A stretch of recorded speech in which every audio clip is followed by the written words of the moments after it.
ಒಂದು ಪ್ರಾಮಾಣಿಕ ಪ್ರಯತ್ನವನ್ನು ಮಾಡಿದ್ದೀನಿ. ಯಾಕೆಂತಂದರೆ ಎಲ್ಲರೂ ಏನು ಉದ್ದೇಶ ಏನು ಅಂತ ಅಂದ್ಬಿಡಿ. ಈಗ ನಮ್ಮ ಸುಮಾರು ಜನ ನಿರ್ದೇಶಕರು ಮತ್ತು ಕೆಲವು ನಿಮ್ಮ ಉದ್ದೇಶ ಏನು ಅಂತ ಗೊತ್ತಾಗುತ್ತೆ. ಸಿನಿಮಾ ಮಾಡಿದ್ಮೇಲೆ ನೀವು ಬೆಂಗಳೂರು ಫೆಸ್ಟಿವಲ್ಗೂ ಕೂಡ ನಾನು ಸಬ್ಮಿಟ್ ಮಾಡಿದ್ದೆ.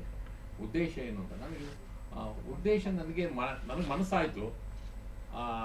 ನಾಟಕ ಮಾಡ್ತಾ ಮಾಡ್ತಾ ನಾಟಕ ನಾನು ಸಂಘಟನೆ ಮಾಡಿ ನಾಟಕವನ್ನು ನಿರ್ಮಾಣ ಮಾಡಬೇಕು ಅಂತ ಅಂದ್ಕೊಂಡೆ, ಮತ್ತು ನಿರ್ದೇಶನ ಮಾಡಬೇಕು ಅಂದ್ಕೊಂಡೆ. ಎಲ್ಲವನ್ನೂ ಮಾಡಿದೆ. ಎಲ್ಲವನ್ನೂ ಮಾಡಾದ್ಮೇಲೆ ಸೀರಿಯಲ್ ಮಾಡೋಕ್ಕಂತೂ ಆಗಲ್ಲ, ನಮ್ಗೆ ಅಷ್ಟೊಂದು ದುಡ್ಡಿಲ್ಲ. ಒಂದು ಜೊತೆಗೆ ನಮ್ಮ ಚಾನಲ್ಗಳು ಯಾವುದೋ ಒಪ್ಪುವಂಥ ಪರಿಸ್ಥಿತಿನೂ ಇಲ್ಲ.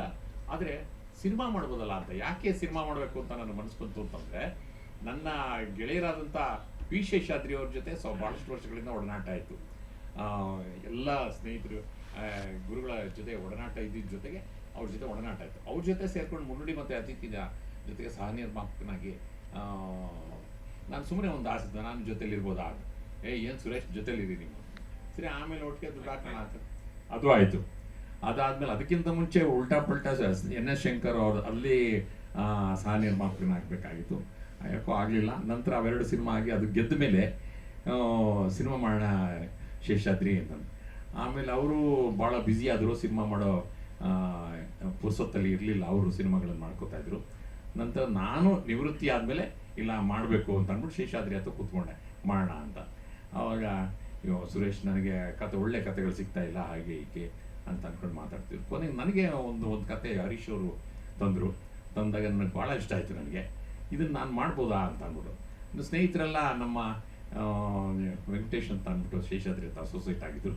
ಅವರು ಮತ್ತು ಇನ್ನಿಬ್ಬರು 3 ಜನ ಸೇರಿ ನೀವು ಮಾಡ್ಬೋದು ಅಂತಂದರು. ನಾವು ಇರ್ತೀವಿ ಮಾಡಿ ನೀವು ಅಂತ. ಕೊನೆಗೆ ಅದಕ್ಕಿಂತ ಮುಂಚೆ 2 ಡಾಕ್ಯುಮೆಂಟ್ರಿ ಸಾವಂತ್ ಅಂತ ಅಂದ್ಬಿಟ್ಟು ಅಸೋಸಿಯೇಟ್ ಒಬ್ಬರಿದ್ರು ನನ್ನ ಗೆಳೆಯ. ಅವನು ಲಾಸ್ಟ್ ಮಿನಿಟಲ್ಲಿ ಡೈರೆಕ್ಟ್ ಮಾಡ್ತೀನಿ ಅಂತ ಕೈ ಕೊಟ್ಬಿಟ್ಟ, ಬೆನ್ನು ಅಂತ. ಕೊನೆಗೆ ಆ ಶಾರ್ಟ್ಗಳ ಲಿಸ್ಟ್ ಮಾಡ್ಕೊಂಡಿದ್ದೆ. ಇಡೀ ಡಾಕ್ಯುಮೆಂಟ್ರಿಯ ಎಲ್ಲ ರೂಪುರೇಷೆಗಳನ್ನ ನಾನು ಬರೆದಿಟ್ಟಿದ್ದೆ, ಸ್ಕ್ರಿಪ್ಟಿಂದ ಹಿಡಿದು ಎಲ್ಲದನ್ನು ಬರೆದಿಟ್ಟಿದ್ದೆ. ಆಮೇಲೆ ನೀನೇ ಮಾಡ್ಬೋದಾ, ಇಷ್ಟೆಲ್ಲ ಬರೆದಿದ್ಯಾ, ನೀನು ಮಾಡ್ಬೋದು, ನಾನೇ ಆಗಬೇಕು ಅಂತ. ನೋಡಿ ಇವೆಲ್ಲ ಕಾರಣ ಹೇಳಿ ತಪ್ಪಿಸ್ಕೊಬೇಡ ನೀನು, ನಿಜವಾಗ್ಲೂ ಬೆನ್ನು ಬಂದಿಲ್ಲ ನಿಮಗೆ ಅಂತ.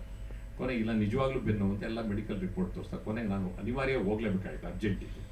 ಹಾಗಾಗಿ ಈ ರಾಜೇಂದ್ರ ಕಾರ್ ಅಂತ ಹಾಡು ಬರ್ಕೊಟ್ಟಿದ್ದೆ, ಅವನು ಬೇಕಾಬಿಟ್ಟು ಬರ್ಕೊಟ್ಟಿದ್ದೆ.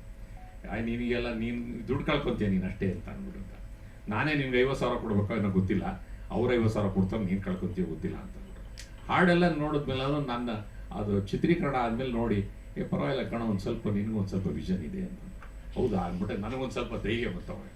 ಇಷ್ಟೆಲ್ಲ ಹಿನ್ನೆಲೆ ಇದ್ದಾಗ ನಾಟಕ ಮಾಡಿದಾಗ, ನಾಟಕಗಳನ್ನು ನಾನು ಮಾಡಿದ ನಾಟಕ ನಾನು ನೋಡಿದಾಗ, ಜನ ಅದನ್ನು ನೋಡಿ ಮೆಚ್ಕೊಂಡಾಗ, ಈಗ ಪರವಾಗಿಲ್ಲ ನನ್ನ ಪ್ರಯತ್ನ ನಿಜವಾಗ್ಲೂ ಸಫಲವಾಗುತ್ತೆ ಅಂತ ಅನ್ನೋ ಒಂದು ನಿಟ್ಟಿನಲ್ಲಿ ನಾನೊಂದು ಪ್ರಯತ್ನ ಮಾಡಿದೆ.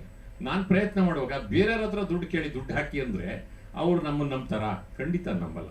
ಅದಕ್ಕೆ ನಾನು ಕೂಡಿಟ್ಟ ದುಡ್ಡನ್ನ ನಾನು ಖರ್ಚು ಮಾಡಿ ಮಾಡೋಣ ಅಂತ ನಾನು ಪ್ರಾರಂಭದಲ್ಲಿ ಅಂದ್ಕೊಂಡೆ.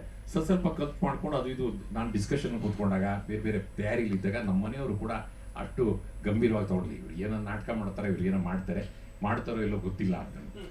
ಯಾವಾಗ ಬಹಳ ಗಂಭೀರವಾಗಿ ನಾವು ಆ ತಂಡವನ್ನ ರೂಪುರೇಷೆಗಳನ್ನು ಹಾಕೋತಾ ಬಂದಾಗ, ಡಿಸ್ಕಷನ್ ನೋಡ್ತಾ ನಮ್ಮ ಮನೇಲಿ ನನ್ನ ಮಗ ಅವರು ಅವ್ನು ಮಾಡೋದೇ ಇಲ್ಲ ಅಂತಿದ್ದ.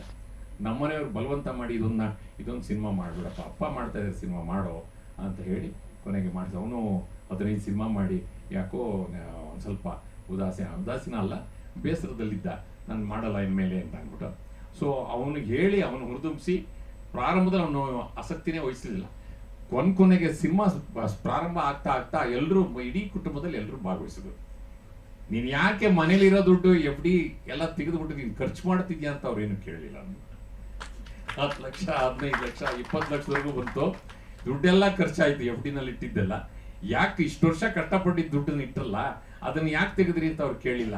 ನಮ್ಮ ಯಜಮಾನ್ರು ಏನೋ ಗಂಭೀರವಾದಂಥ ಒಂದು ಪ್ರಯತ್ನವನ್ನು ಮಾಡ್ತಾ ಇದ್ದಾರೆ. ಯಾಕೆಂದ್ರೆ ಇಷ್ಟು ವರ್ಷಗಳವರು ಇಡೀ ರಂಗಭೂಮಿಲಿ ದೇಶ ಎಲ್ಲ ತಿರುಗಿದ್ರು, ಫಾರಿನ್ಗೆ ಹೋದ್ರು, ಎಲ್ಲ ಮಾಡಿದ್ರು, ಪುಕ್ಕಟ್ಟೆ ನಾಟಕ ಮಾಡ್ಕೊಂಡು ಹೋದ್ರು, ಹಗಲು ರಾತ್ರಿ ಆರೋಗ್ಯ ಕಳ್ಕೊಂಡು ಇಷ್ಟು ಆಸಕ್ತಿಯಿಂದ ಒಂದು ಕಥಾವಸ್ತುನ ಇಟ್ಕೊಂಡು ಕಲಾವಿದರನ್ನ ಆಯ್ಕೆ ಮಾಡಿ ಇಷ್ಟು ಸೀರಿಯಸ್ ಆಗಿ ಕೆಲಸ ಮಾಡ್ತಾ ಇದ್ದಾರೆ. ಅದರಿಂದ ನಾವು ಅವ್ರಿಗೆ ಬೆಂಬಲಿಸಬೇಕು ಅನ್ನೋ ರೀತಿಯಲ್ಲಿ ನನ್ನ ಹೆಂಡತಿ, ನನ್ನ ಮಗ ಎಲ್ಲರೂ ಕೂಡ ನನ್ನ ಜೊತೆ ಕೈ ಜೋಡಿಸಿದ್ರು.